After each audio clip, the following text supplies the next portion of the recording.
I'll walk in somewhere a boat can't go up a creek, but you can't wade the creek. I look for those a lot now. And when I get there, I'll carry that raft a mile in there, pack it in, cross it, and go over to somewhere, especially if it's a little landlocked block. Just like I said earlier, that's what you're looking for. When you see when people can't get to it easy, the older deer is going to be pushed in there because they can't. They're not going to handle pressure. There's like I said, a lot of it's just common sense. It can be harder to get to, but the rewards are there. Another similarity of what you guys do is trying to find areas where there's less pressure or very little to any pressure on public land. I wanted to kind of figure out a little bit more of y'all's mentality on that, and not necessarily just what you're looking for, but how do you tell on the ground, driving around, if there's been pressure in there or if it's a fairly unpressured area? And Daniel, I'd like to start with you, kind of since you like bounce around all over the place. Like, what do you have to find that gives you the confidence that this place is pretty unpressured and there's a mature buck in the area? Well, you know how heavily, roads are used. Some places you can go, if it's a public area, some places have county roads through them.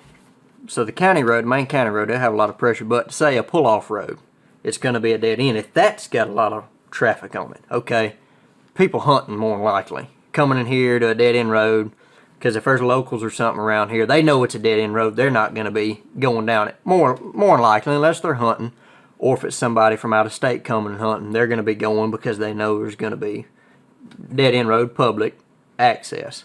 I look for that. Tree stands in the woods. How many, and it depends on the tree stand too. Some you'll see it's been there, they grew up, straps are broke, whatever. And then some you'll see been there, been cleaned up, trimmed up. Okay, somebody's been hunting this. Like I hunted in Ohio, I think it'd be 2 years ago now.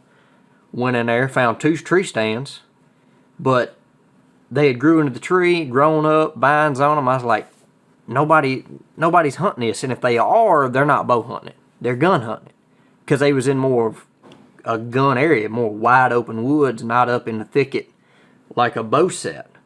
So it all depends on the kind of pressure you find. You can find, like I say, you can find stands. Depends on the shape of the stand. Depends on whether you think whether people could be in there at that time of year or not. Like I say, I found those and was like, this is probably more of a gun, not a bow. I was like, I don't think nobody's bow hunting this. Got in there a couple days later, killed a pretty good deer. Like I say, boot traffic. A lot of times, which is kind of a shame to say, especially for public people, is trash in the woods. How many times I've go through there and you see a fresh can somebody threw down, or a bottle or a candy wrapper. I'm like, man, why? Just why?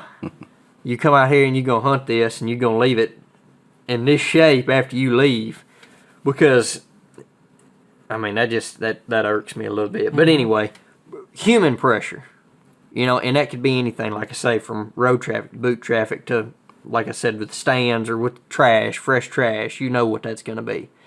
I try to just get away from that as much as I can. And I'll go to lengths as far as walking in somewhere. And we've got these blow-up rafts. I'll walk in somewhere a boat can't go up a creek, but you can't wade the creek. I look for those a lot now. And when I get there, I'll carry that raft a mile in there, pack it in, cross it, and go over to somewhere, especially if it's a little landlocked block, that the only way you can get in there is cross that creek, whether you carry waders or something. Not many people's fixing to do. Not a half mile or a mile, or sometimes not even 300 or 400 yards. Somebody's not going to go to that extent. I'll go to that extent just to get away, do just a little bit more than what I think the average guy would do. And that's what I think's put me in a lot more, success. I'll say something pretty simple for a lot of folks overlook.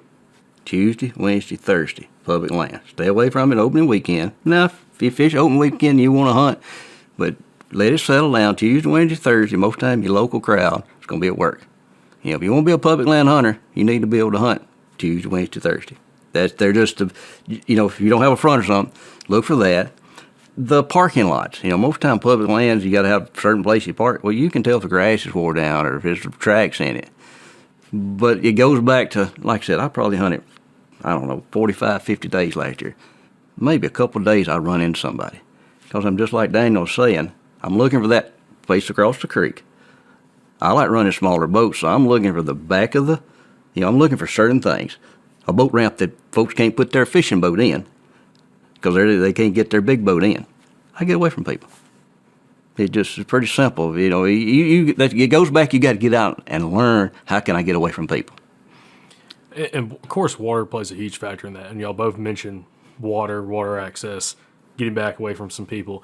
There's a there's a place in Alabama, buddy had hunted, it's set up like that. He couldn't cross that creek.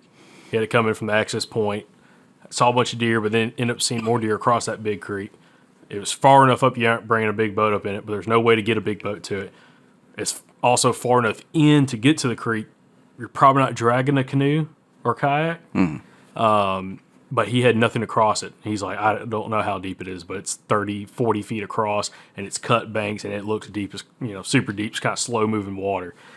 And it's spots like that kind of makes me think about, like, having the advantage of, like, that little pack raft that y'all use or something like that to be able to slip across. Because have y'all, both of y'all, slipped across something like that in a one of your pack rafts, got to the other side, and it's like, aha, like you instantly start getting back into some big sign or getting some sign, and you can tell there's nobody really going over there? Oh, absolutely. Well, it's just like I said earlier, that's what you're looking for.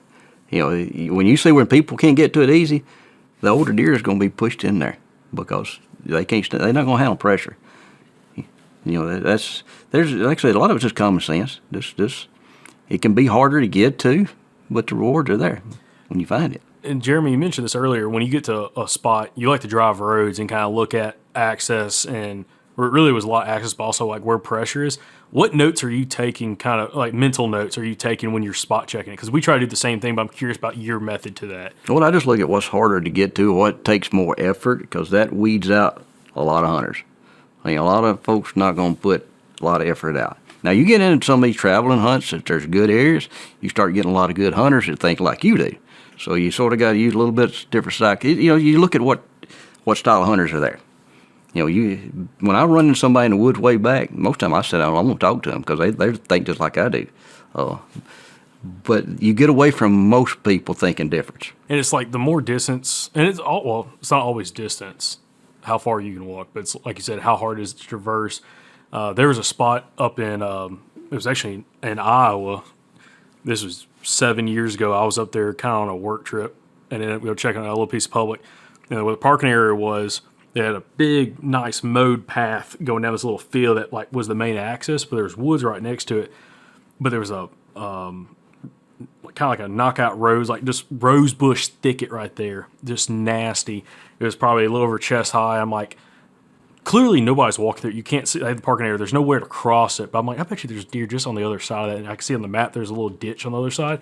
I pushed through it, got all cut up, got to the other side. And I didn't have a tag or anything. I was just coming out there just to walk around. It was before season came in. Second I got over there, big trail around the backside of that little thicket, but then kept going, and I found this isolated corner of the public right there where 4 properties came together, 3 other properties came together on the public, all these habitat edges, and it was tore up, was old sign from last year. And this was in September. They started shedding velvet, started having some fresh rubs, but had all this old sign, and it's 150 yards from the parking area, but you had to cross this nasty thicket, briar thicket, in order to get over there, and there was zero evidence of people. And then went further out into a marsh and found some other interesting stuff. But so it's not always distance, but of course, it's like how hard does it take someone to get there, and is it not super obvious as well?